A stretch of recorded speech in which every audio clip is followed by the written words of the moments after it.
A pergunta eu sei a resposta, porque nós estamos num clima de alegria, de entusiasmo. Entusiasmo é uma palavra linda, vem do grego cheio de Deus, entheos. Cheio de Deus, entusiasmo. Mas eu vou começar fazendo uma pergunta que eu sei a resposta. É típico de professor isso. Se eu pergunto aqui nesse ambiente entusiasmado, com 27 mil pessoas cheias de energia, se vocês são felizes, eu sei a resposta. Pergunta, nesse momento, quem nessa distinta plateia se considera uma pessoa feliz? Acaba de falir o laboratório do Prozac. Não haverá mais depressão no planeta Terra. Bem, é óbvio que a felicidade de vocês é notável. Se eu fosse cego e surdo, eu sentiria a vibração do auditório. Porém, agora começa a função chata do filósofo. Amanhã, quando vocês estiverem afônicos, semissurdos, amanhã, quando vier mais uma segunda-feira e mais uma, amanhã, quando vocês lerem os jornais, que são a coisa mais broxante que existe hoje no planeta, ler manchetes de jornais, amanhã vocês estarão talvez não tão entusiasmados quanto hoje, e daqui a 15 dias talvez um pouco menos, mas esse é um momento em que o entusiasmo é lógico. Então a minha pergunta é para médio e longo prazo, porque eu estou falando de um dos momentos mais difíceis da história do Brasil. Estou falando de um momento complicado. Ok. É para eu falar mais próximo do microfone. Eu já acho que eu estou berrando, mas... Num momento da história do Brasil onde existe uma dificuldade imensa. Eu não vou citar o nome dessas pessoas, porque dizem que o simples nome atrai energia negativa para o ambiente. Vamos chamá-los de Voldemort 1, Voldemort 2. Bem,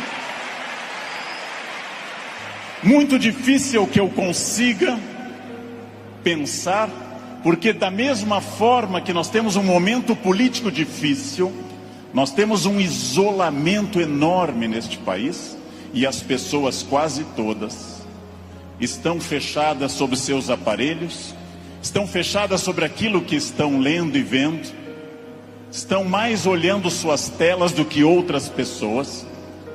Há um individualismo enorme, crescente, há um individualismo que nos domina nesse momento, sem sombra de dúvida. E eu vou traduzir esse individualismo nessa piada. Um homem tenta advertir uma senhora que se encontra em rumo de colisão, e grita o núcleo duro da mensagem, vaca, porque ele não tem tempo para elaborar uma frase, ele não tem tempo para dizer, cuidado, ó senhora, haverá um choque. Então ele grita apenas vaca, e ela que não olha para o rosto dele, e ela que não vê que o rosto dele é de preocupação e não de insulto, ela se vira e insinua que o casamento dele é uma sociedade aberta e não fechada. Bem,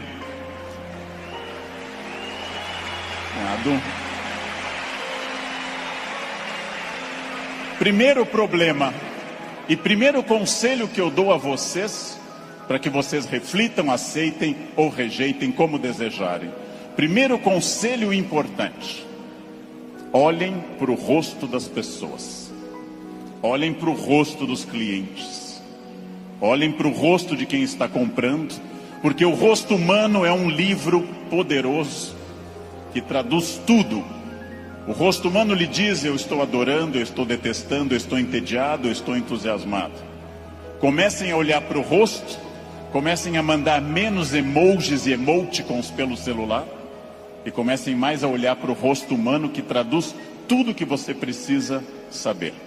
Chego a sugerir ousadamente que vocês olhem para o rosto das pessoas da própria família, que conversem com maridos e mulheres. Olha a minha ousadia.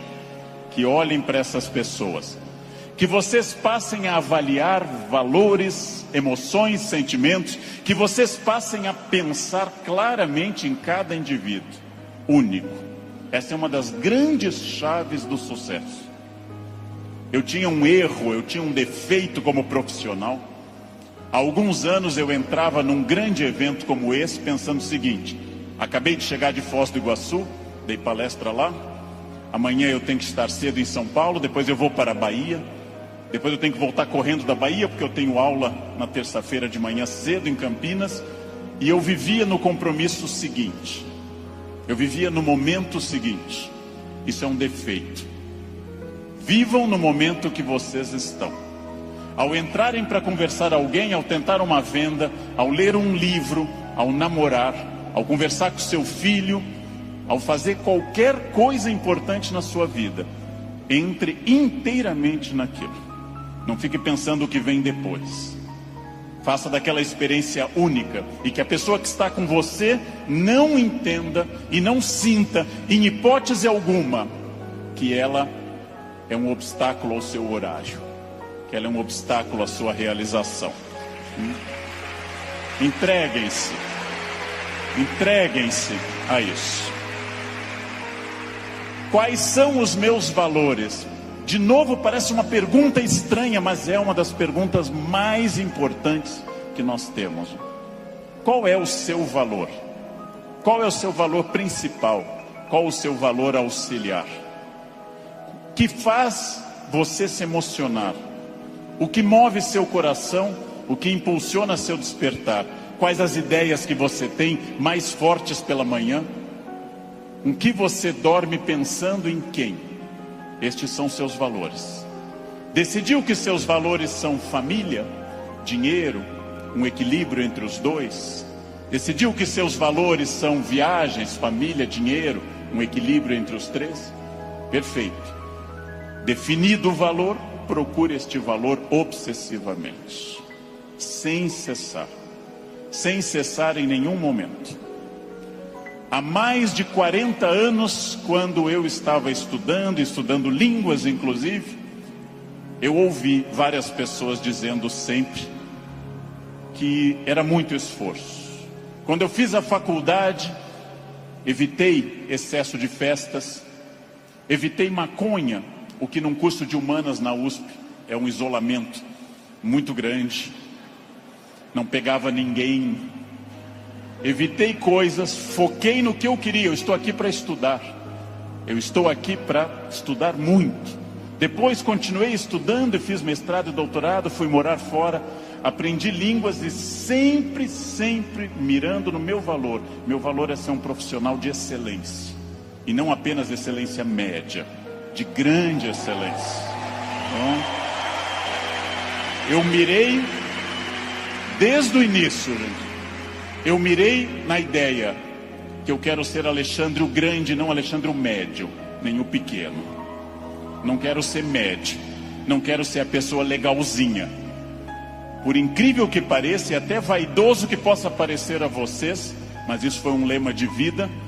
Desde muito cedo eu disse: eu quero ser, se não o melhor, um dos melhores professores do Brasil. Um valor alto, vaidoso. Só que eu aprendi que mirando alto, às vezes a gente consegue um pouco menos. Se você mirar baixo, você consegue ainda menos. Mire alto. Não tente ser o melhor vendedor do condomínio, é muito pouco. Não tente ser a melhor pessoa da rua, é muito pouco. Mirem alto. Mirem alto e busquem isso. Eu quero ser o melhor vendedor do Brasil. Simplesmente isso. Se alguém acha que não pode, ache os instrumentos para poder. E aí um outro conselho importante. Querem saber quando está dando certo? Querem saber quando o projeto de vida de vocês acertou no valor? São aqueles semi-amigos. Semi-amigo é o inimigo que lhe abraça. Chegam a você e lhe dizem: você tem sorte, né? Nossa, você tem muita sorte. Prestem atenção nessa frase que o tio Leandro vai dizer. Sorte é o nome que o vagabundo dá ao esforço que ele não faz. Então, sorte existe, sim. Eu não controlo tudo. Eu não sou Deus, eu não controlo tudo. Por vezes eu estou em Congonhas, o avião tenta aterrissar e arremete. É para testar a força do esfíncter de vocês. Eu não controlo.